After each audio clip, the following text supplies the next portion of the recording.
Hello lovelies, welcome to my channel. It's Hila here, Saturday Night Stitch, and thank you so much for tuning in. I hope that you're having a fantastic day wherever you are. So today's video, I promise you, a super short video in which I just briefly talk about where I've been these last 6 months, what I've been up to, and why I decided to take a break, and possibly why I didn't actually say anything before I did take a break. So first of all, you may have noticed that I think between December and June, I was away. I just basically took a hiatus. It wasn't particularly planned or anything like that. I was going through a lot of reflection, as I normally do, particularly after the winter solstice, because I plan my year according to the natural seasons, the natural rhythms of the seasons. So the summer solstice, the winter solstice, the autumnal equinox, and the spring equinox. And normally around the winter equinox, I do tend to be more thinking, a lot more reflecting, a lot more inwardly. And as part of that, I was looking more towards simplicity and slowing down, and part of simplicity and pursuing a simple abundance path, which I will talk about very soon, is that you sort of tend to pare away and remove bits and bobs to try and get to the essence of something. And I basically wanted to do that because I wanted to check whether I was still sewing because I still love sewing, because I have an intrinsic joy of sewing, or whether I was continuing to sew just because I was creating content. Because it can be a lot of fun making content, because you think of something, you have a vision, an idea, and then you make it and you put it out there. And for me, even if just 1 or 2 or 3 people or 3,000 people enjoy it, it's not so much about that as it is about the joy and the sense of personal achievement that I get from having to have an idea and actually seeing it through, particularly with the more longer form content where I record every particular stage of sewing a complex garment, for example.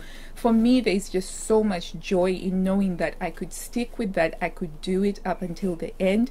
And also the fact that I'm putting something out that could be helpful to just one person out there, it makes me feel happy. But I wanted to make sure that I wasn't just doing that for the sake of doing it. I still wanted to make sure that I had that same intrinsic joy, that same spark that I had the first time that I realized I could make garments. And well, the good news is it's definitely there. I didn't stop sewing just because I wasn't creating content for YouTube. I was still sewing and I was still loving the process. And even though I wasn't sharing it on YouTube or anywhere else, it felt really good.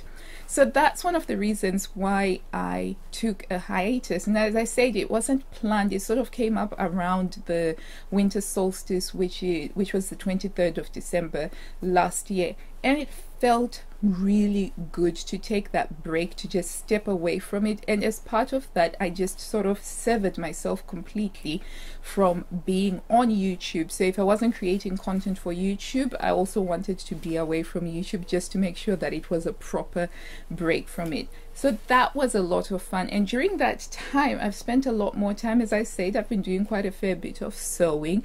I've also been doing a lot more vintage sewing machine restoration, which is something that I am very, very passionate about. I really enjoy doing that. I still treat them, I mean, some people are like this with stray cats. I am with stray cats are my vintage sewing machines. Or is it the other way around? My vintage sewing machines are like the cats a cat lady would collect, you know. So I see a vintage sewing machine that's neglected and hasn't been used for decades. I want to take care of it, and I've been doing that, and it's been a lot of fun. And my kids have been joining in on that as well, and really enjoying restoring machines with me.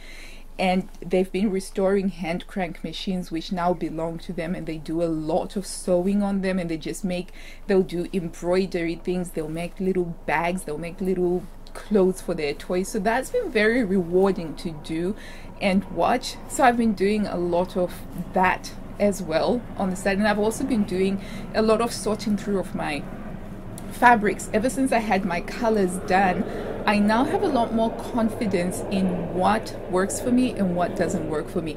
And it is so liberating. I was resistant to the idea of getting my colors done for the longest time because I thought that the constraint would be unbearable, because I always thought I ought to be able to wear yellow, even though my mother-in-law was telling me yellow is really not your color.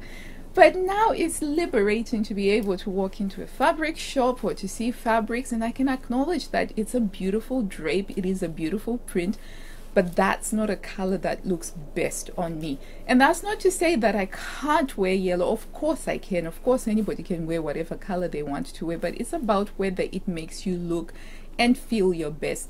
And I'm at an age now, at a season in my life, where I do want to match how good I'm feeling inside with how good I look on the outside. And something as simple as colors, getting your colors done, does that. So I've been sorting through all of the fabrics that I just used to buy just because they were beautiful fabrics, but they didn't necessarily suit me.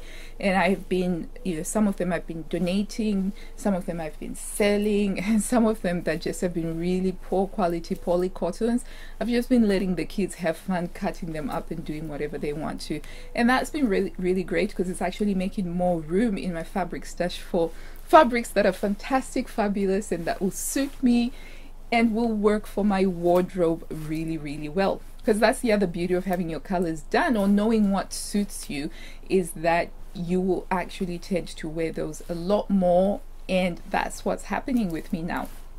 So those are the main things about where I've been. I've been really, really well. And when I took the step away, I really do feel that I have to apologize to those of you that were concerned for me, because one of the fundamental ethos of my channel ever since I started it has always been that I want to spread positivity. I'm not somebody who wants to leave people feeling negative or having negative thoughts or anything like that.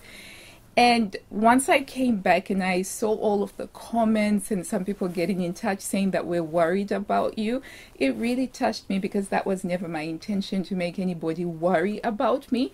But I'm not the sort of person that wanted to make a fuss about, oh, I'm leaving social media, I'm gonna go away, I'm gonna be away. I just left, and I honestly didn't think that anybody would notice my absence, so to speak. And so I'm really sorry for having made people worry or anything like that, but I am well, my family is well, everybody is healthy and blessed, and I was having a really lovely time. Although I have learnt my lesson that the next time that I do need to take a break, I will let people know, because that definitely was never my wish to make anybody worry in any way at all. So I do promise you that if I'm ever taking a break again, I will definitely let everybody know, instead of just going off. And it is quite humbling to know that all of this stuff that I do for fun, for educating with sewing, because I love teaching people how to sew, and I just love showing that it can be so easy to make your own clothes and how joyful it is. But it never really occurred to me that other people are watching. It's a very strange thing sometimes being on YouTube, because say I'm talking into a camera right now, but then I'm going to upload it, and whether people watch it or not is neither here nor there. When you're a creator, you just make things. And so to know that there were people that were missing me, I found that to be very humbling. And so I thank you very much, and I will continue to work to make this channel a fun, joyful, inspirational place that I hope you guys can continue to enjoy. So until I see you next time, lovelies, happy sewing.